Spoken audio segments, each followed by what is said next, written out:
UWW-TV, your home for Warhawk Athletics. Tamir Thomas, house call on the first play of the drive. Corralo with the interception at the buzzer. It's in! It's in! That one's back towards left field. Gone! Ryan Norton goes yard. Scores, highlights, analysis, and accolades. This is Warhawk Sports Central. Good evening, everyone, and welcome to Warhawk Sports Central on UWW-TV, your home for whitewater sports coverage. We're glad you could join us tonight. I'm Alex Lazzarini, alongside Don Hernandez, and we'll be joined by the Insider very shortly. On today's episode, we'll discuss the beginning of the UW Whitewater softball season, a sneak peek at the Big Ten tournament, the emotional end of the women's basketball season, and the Warhawks' stellar finish at the Indoor Track and Field National Championships. But first, Don, let's get into the free agency in the NFL. Yeah, Monday was just fireworks, man. Fireworks, especially for us Packers fans. We got Josh Jacobs. That was a huge signing in our backfield. And then we got rid of Aaron Jones. Kind of heartbreaking, but I understand why. And then when it got safety, Xavier McKinney, a really good pickup. That way we can focus more on defense in the draft. Yeah, for sure. A lot of other big names we could talk about, too. Our first topic of the day is going to be the beginning of the UW Whitewater softball season. The Lady Warhawks are coming off a season in which they finished with a 28-13 record. They finished first in the WIAC conference during the regular season and advanced to the second round of the NCAA tournament, where they fell to Coe College in a 3-game series. UW Whitewater will begin this season at the Spring Games in Clermont, Florida. Their opening day game will begin next Sunday morning against William Patterson University. This will be the first of 12 games that they will play on the trip. All right, Don, what are some predictions, some key players that you got down for today? Well, so let's start off with my prediction. I do think that the softball team does a lot better this year, but let me tell you why. Let me explain the key players. First baseman, Taylor Kohler, best batting average on the team last year as a freshman. She is now a sophomore. Maggie Ward, also a freshman last year, having the second best batting average on the team. Those are two people you can really rely on to hit for that squad. But then we go to the pitcher, Brooke Hawk, also a freshman last year. Best ERA on the team, 0.85, amazing. The record of 13-2, that's impressive for a pitcher. She was also a freshman last year. So we're looking at a couple sophomores that'll really light fire, especially in these next couple of years. Yeah, for sure. I mean, they're returning 9 people. A couple you didn't mention, like Kate Cleveland, Grace Wickman, and Megan Dunning. All big reasons for their success so far. Like we said, last season finished 28-13, looking to hopefully go undefeated this season. That would be great for them. They are picked to finish first in the WIAC, so they are first to finish in the WIAC. They are predicted to finish first, I should say. But that's because last year they finished 11-3 facing the WIAC, so they definitely have dominance over them. Right. I mean, they've won 8 of their last 9 seasons. Coming up, a little break from Warhawk Sports as we get a visit from the Insider here to talk about the Big Ten men's basketball tournament and what certain teams need to do to continue their season. We'll be right back after this short break.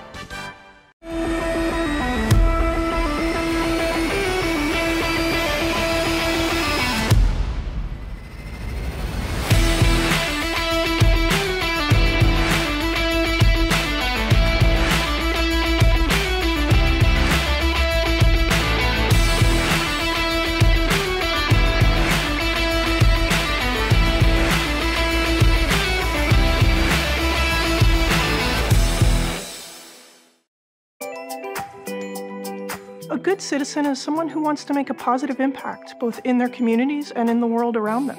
The Division III approach is absolutely the best approach out there for amateur sport because it wants student athletes to explore all parts of who they are. Be successful in the classroom, be successful in competition, be successful in the community. So our student athletes learn what it means to strive for and attain success, but doing it the right way and being good citizens. Your home for excellence in action. The WIAC Network. Watch and download here. Matt checking in to see how Sam is doing on his project. And it's getting close to exporting now, the final step in the process. And it is complete, and Sam is hyped. Finally gets complete and spikes the ball into the end zone. Sam's celebrating with his colleagues, and oh, they throw a flag on the play. The ref's going to call excessive celebration. Sam is in disbelief and can't believe it. He tries to dispute the call, but the ref is not having any of it.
Welcome back to Warhawk Sports Central on UWW-TV. Selection Sunday is only days away, and there are several teams who are looking to solidify their spot in the NCAA men's basketball tournament.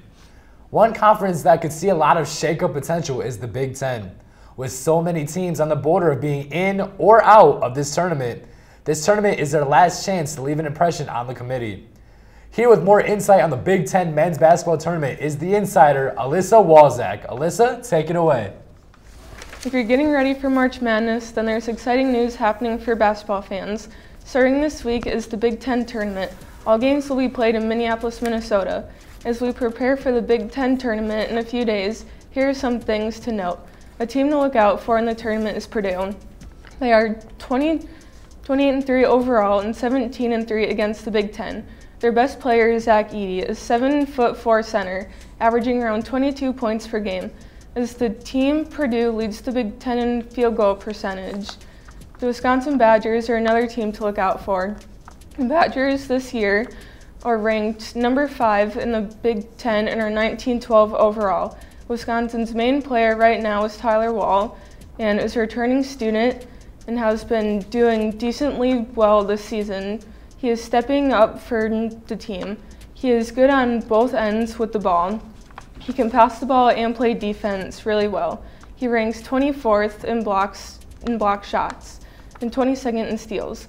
Something the Badgers need to work on is getting less turnovers and protecting the ball. The Badgers lost to Purdue on Sunday, but they may get another chance against them this week. There are 9 teams in the Big Ten within 5 games of each other, which should make for a very unpredictable tournament. So I know Purdue's having a wildly good season. They're predicted to go pretty far, if not win the thing. Who do you think your underdog is, though? My underdog is Iowa for right now. I think Stafford, he is their main player for this team, in my opinion. I think he does really well passing the ball. And another player is Patrick McCaffrey. I would say he does very well too. He's a good player, but he's good, but he's not great. I feel like they're the type of team that could make it at least 1 or 2 rounds, but then lose to a team like Purdue. Yeah, Alyssa, you had mentioned Tyler Wall for Wisconsin. What does a guy like Tyler Wall have to do to get past teams like Illinois, Nebraska, or Northwestern to get past them in this Big Ten tournament? Well, something that their team together did struggle with is getting outshot. So something they do have to work is communicating well together. They do struggle with turnovers. So I would say ball passing is something that they should definitely work on. Just getting the team bonding in.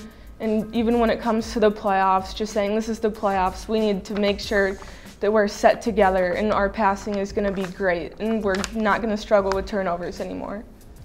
Coming up next, a look into the UW Whitewater Wrestling Room and their preparation for the NCAA tournament, along with a review of Warhawk women's basketball postseason performance following their elimination. We'll be back with more of Warhawk Sports Central right after this. We'd love to show you what it's like to be a Warhawk. Come on!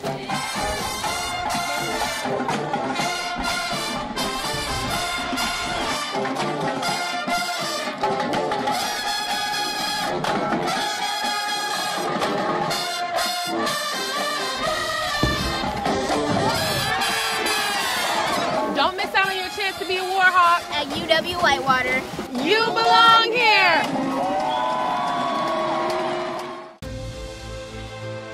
Passion's love. Passion is love for what you do. Because I think when you face challenges, it comes down to how much you want it and how much you love it. Passion is what keeps you going forward. Seeing so many people that were like-minded and so hardworking in their sport and academics, being surrounded by like-minded people makes you want to be more passionate. I think it pushes you to a different level that maybe you didn't think you had. And you can do the best of both worlds and love all of it.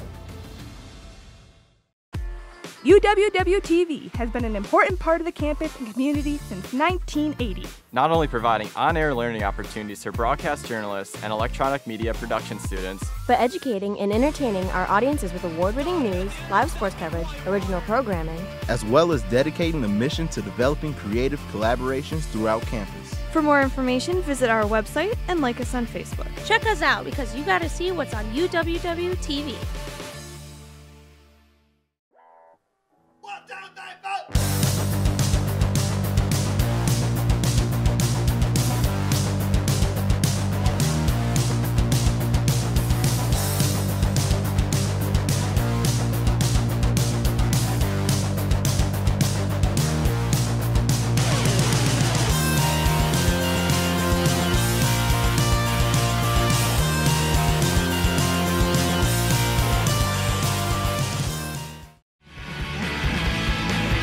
Here at UW Whitewater Intramural Sports, we have a motto: a sport for everyone and everyone in a sport. Come on!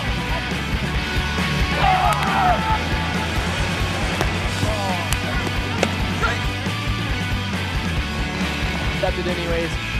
Oh, she got that off. They're going to count it. Had a blast. Always have fun at intramurals. Every day we strive to go above and beyond that goal by providing healthy exercise, promoting leisure education, and giving students that competitive atmosphere they are looking for. Yes! Yes!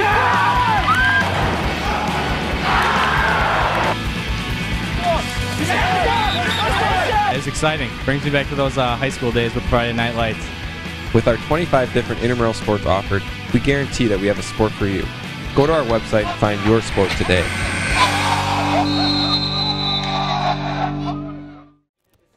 The Warhawk wrestling team will be sending 4 athletes to lacrosse this weekend for the NCAA Wrestling Championships. This is the most athletes that they've had qualified since before the pandemic. As they prepare for NCAAs, the team's looking to be repeating good habits and continued success that they have had throughout the season. We're starting to make that name for ourselves where it doesn't matter who you're wrestling from our team, you know that that Whitewater wrestler's going to come out there and he's going to fight you hard and give you a good match. We've learned that every single person on the team is important. I think that's something that they maybe learned too, where we've had injuries, some things have happened, and it's got to be next man up. Another huge impact, according to the wrestlers, is the bonds that they have built since the preseason. They've been with me since the beginning. They felt like they knew I could make a national appearance. So they've been working with me, coming in extra, doing extra work with me, lifting with me, and making sure I succeed at my best level. I feel like my hardest match starts here every day in practice. You know, Tom Mallender, he pushes me every day, and then my coaches. I would much rather get beat up in here every day than out on the wrestling mat. Butler and Dunson will be joined by senior Ethan Pogorzelski and returning NCAA qualifier Dom Mallender, all of which are within 30 pounds of each other. On a team split evenly between underclassmen and upperclassmen in the lineup, the message stays the same when it comes to the postseason. Just changing the way you look at the match and just mentally focusing on the small things, the task at hand, and not what the match means or what the outcome of the match could be. Seeds don't mean nothing, records don't mean anything. It's just this match right here that matters. That's what your focus should be. The wrestlers look to keep healthy and refine their technique heading into NCAAs. but they don't expect to reach their goals without the guys around them. It's going to be really nice, seeing my brother succeed, that's the best thing. Obviously, I want to win, but, it makes me just as happy seeing my teammates succeed. So if we could all finish on the podium, that would be the best thing in the world for me. For UWW-TV Sports, I'm Drew Best. Now we cross over into women's basketball, where the Warhawks tournament tear has now come to a close. After 3 strong wins to begin the tournament, UW-Whitewater met their match on Saturday as they were eliminated on their home floor by the Transylvania Pioneers. The Warhawks held their own through the first half, finishing each of the quarters with a 1-point lead. However, the tides changed in the third quarter as the Pioneers went on a run to a double-digit lead. UW-Whitewater went on their own streak, outscoring Transylvania 10-2 to finish the third quarter. In the fourth quarter, the magic of March ran out for the Warhawks as the Pioneers pulled away and claimed victory 62-48 over the Warhawks. Transylvania's winning streak increased to 64, dating back to the 2022 NCAA tournament. They will face NYU in this week's Final Four as they seek passage to their second straight NCAA championship. So, Don, let's go over these first 2 games for the Warhawks. Let me get some insight on that Hope game. Yeah, so starting off with the game against Hope, obviously UW-Whitewater was looking for revenge, as we know 2 years ago in the National Championship of Women's Basketball D3 tournament. Hope took down Whitewater in the National Championship, so Whitewater was like, all right, let's get focused. We made the Sweet 16 3 seasons in a row. Let's get this one. They accomplished that. They were able to hold a pretty good lead. They started off hot, held a great lead, probably like 10, 15 points majority of the time, was able to get that W. But then you go into game 2 against Transylvania. Obviously, it was not going to be easy and just unfortunately couldn't get the job done. You could tell that they were fighting. They were fighting with everything. Like you said, they went on that 10-2 run in the third quarter, but it just wasn't enough. The fans were rocking. It was a great game. And then Transylvania just pretty much took control of game 2, and they were able to get the victory over the Warhawks. Right. Back to that Hope game. They jumped out to a quick lead. I mean, it was the same thing in that Transylvania game. They came out hot, but then second half comes around, and you saw them kind of slow down. Now, I don't know if that was a fatigue thing or just Transylvania and Hope College made some adjustments, but either way, I know that the second half looked rough, both games. Even though in the first game against Hope, they did come out with the win. Aaliyah Grundall actually scored 25 points, 9 rebounds, had 3 assists. She's a big reason that they won that Hope game. Also, Casey Corallo, who had 19 points, 4 rebounds, and 4 assists. But that Transylvania game, I mean, 64 wins in a row. Yeah. They knew it wasn't going to be an easy task. Definitely they didn't. They knew that they were in for a fight. They knew against Hope, you had to go and get that W. That one was pretty much a must win, just to really pretty much like claim that you're still here. You're still that team.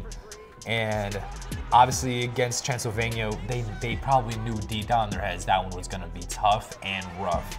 No matter if they won or lost, it was going to be tough and rough. Unfortunately, they come out with the loss, but I mean, it was still an incredible season though for the Warhawks. Yeah, I mean, I got the privilege to announce that Transylvania game, and I mean, I said it before the game even started that these 2 teams were going to be the hardest teams that either of them have faced. For Transylvania, they haven't seen a team like the Warhawks yet, a team that's dominant, that can move the ball, shoot the ball. And I'm sure the Warhawks have not seen a team as dominant as that Transylvania team. I mean, going into that game, they were at 63 wins, haven't lost since March, I think it was 12th of 2022. So that was a big, I mean, they were a big issue. Aaliyah Grundall finished that game with 17 points, 2 assists, 6 rebounds. Casey Corallo had 9 points, 7 assists, and 9 rebounds. Katie Hildebrandt got involved with 10 points and 2 rebounds. So those big 3 for Whitewater, granted they didn't have, their 25, 20, 15-point games. They still played hard. That Transylvania defense was suffocating them in the paint. Oh, yeah, definitely. And, obviously, Aaliyah Grundall, she might be one of the greatest players we will ever see to play for the Warhawks or even just D3 women's basketball history. I mean, she literally broke the scoring record in WEAC scoring history, which is insane. I bet Transylvania was like, this ain't going to be easy. We're facing an absolute just dominant person, especially in the paint. You know, I bet it is hard waking up knowing that you have to face Aaliyah Grandal. But then on the Warhawk side, I bet it's hard waking up after a huge win knowing you're about to go against a team who's on a 63-game win streak, and obviously they made it 64 against the Warhawks. But it's just got to be a mental game at that point. So, I mean, they definitely fought, though. There was no reason that they shouldn't have fought, and they definitely put their all into it, but unfortunately could not come out on top. Like I said, enough talent out there. Any one of them could have went to the Pistons. Right. All right, we'll discuss a weekend of excitement and accomplishment for the Whitewater track and field teams at the indoor NCAA championships when we return to Warhawk Sports Central.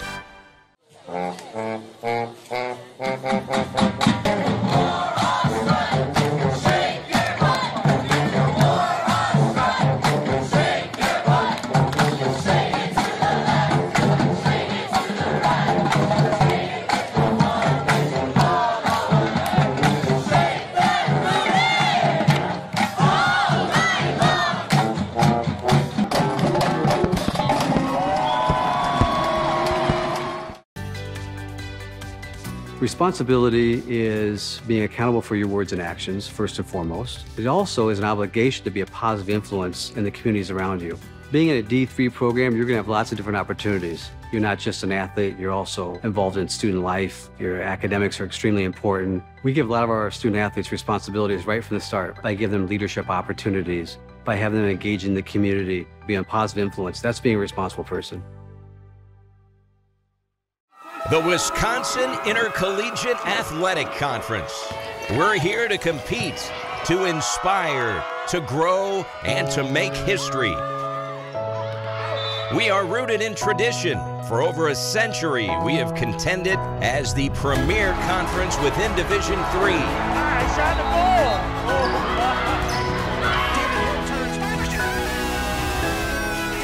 ball. We are united throughout Wisconsin. All 8 of our full-time member institutions are based in our great state. But although Wisconsin is our home, our impact reverberates across the entire nation, crowning 180 national team championships and counting. Our mission is to shape student athletes who excel academically and athletically, equipped to become leaders in life. We are here to build on our enduring legacy and move boldly forward into the future. We are the WIAC, Excellence in Action. You know, for Hawk Talk, especially on days I'm hosting, you really need to be up early looking at those news stories. Even the night before, I'm finding topics that I can incorporate in the show, and I feel like we get a conversation going. Once you get the opportunity to do that with other people who appreciate it the same level as you do, it makes it that much more enjoyable. For everything sports, tune in Monday through Thursday at 91.7 The Edge or watch us on UWW TV.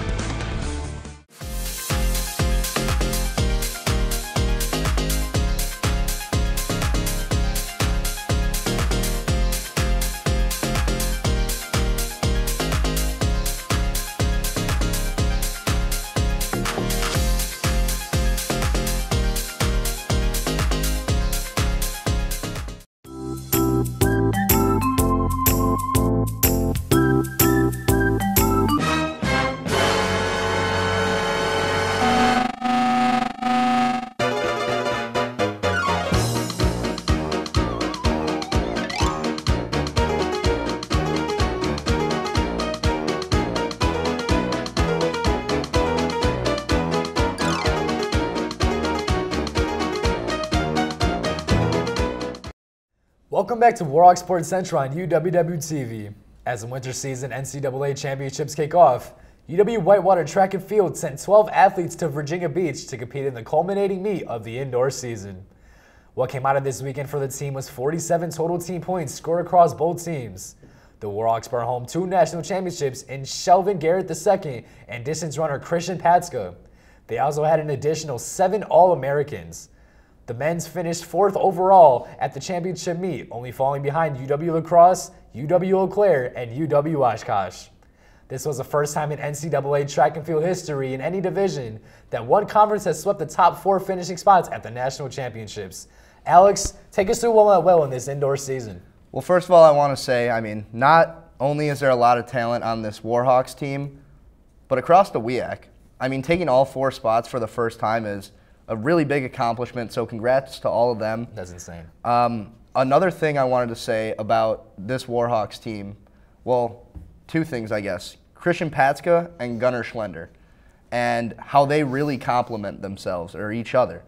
They both started towards, the back of the pack a little bit, and, you got to wonder, were they tired? What was it? But you could tell they were just conserving their energy, because down the home stretch, I mean, they were in 15th and 16th. Patska ended up finishing 2nd. Schlender ended up finishing 4th. They ended up finishing with 37 total points. I don't know if you've ever seen Talladega Nights or not, Don. Ricky Bobby, Cale Naughton Jr., slingshot engaged. They're winning, It just, well, they may not have first place, but, they got up there. They put their names out there. They got points on the board. And that's great to see. That's great to see that they're really complimenting each other and they're really trying to bring home titles for this Warhawks team. What did you have to say about it? Well, what I noticed going off a couple of names, like you said, you had Christian Patska and Gunnar Schlender. For the men's, I have Shelvin Garrett II. He became a 2024 men's national championship in the triple jump. I mean, his 4th jump was 15.47, his personal best at the time.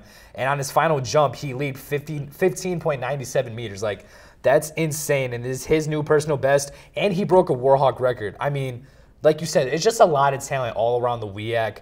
You have, like, top four teams are all WEAC. Like, it just shows how good our conference is and how much effort players all put in. And then on the women's side, you have people like Tina Schell, and she has 2 All-American honors in the women's 60-meter dash and 200-meter dash. And the Warhawks placed 20th overall and 10 points on the women's side. I mean, both men and women just really good track and field teams. Yeah, congrats to our men's and women's track and field team. Thank you for tuning in to Warhawk Sports Central. Be sure to check out uwwtv.org for more sports, news, and other entertainment programming. From our insider Alyssa Walzak, Don Hernandez, and our entire studio crew, I'm Alex Lazzarini saying goodnight from UWW-TV's Conover studio. We'll be back with more coverage of UW Whitewater athletics next time on Warhawk Sports Central.